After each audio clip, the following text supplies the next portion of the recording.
ما بند کمرشو محکم بست و باده به میگن چه مردی و ناموی شام تو چیست که زاینده را بر تو باید گریست امیر و دلیر و سپهبد منم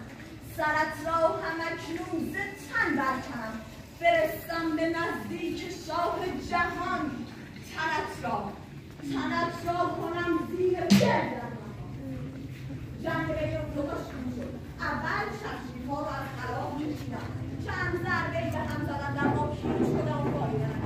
سپس دست بر کمان بردم تیرها را به چله کمان گذاشتم و کشیدم به سوی یکدیگر رها کردند اما هیچ کدام از تیرها هم یکدیگر اثر نداشت سپس دست بر نیزه بردم نیزه ها را یکی پس از دیگری به سوی یکدیگر پرتاب کردند اما نیزه ها هم فایده نداشت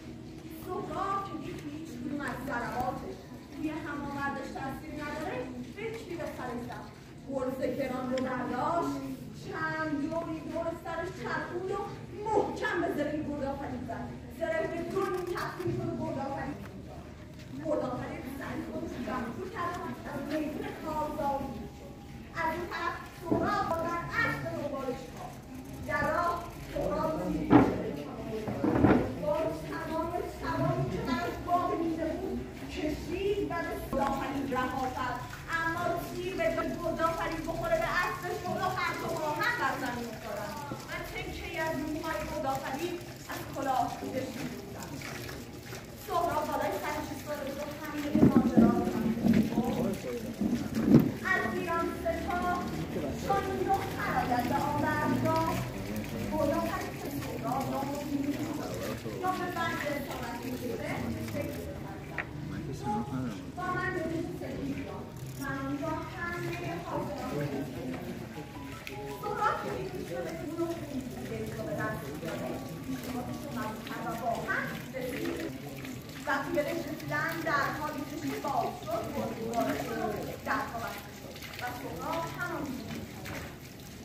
سپس گردآفرید سیر تا پیاز ماجرا رو برای همه حاضران تعریف کرد و بعد به بلندان گفتند و از اونجا سهراب که روی سینه عرض نشسته می‌شد و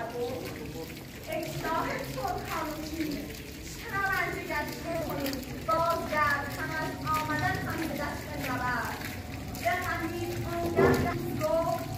که ترکان به ایران نیامد چون این رفت نبود دست من به دیگر تنظیم نکن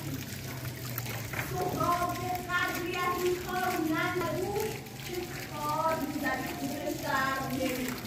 گفت میرم ولی فرا با سپاهیان به جز حمله میکنی و همه را قتل‌عام میکنم و گردآفرید رو به خودم اختیار میکنم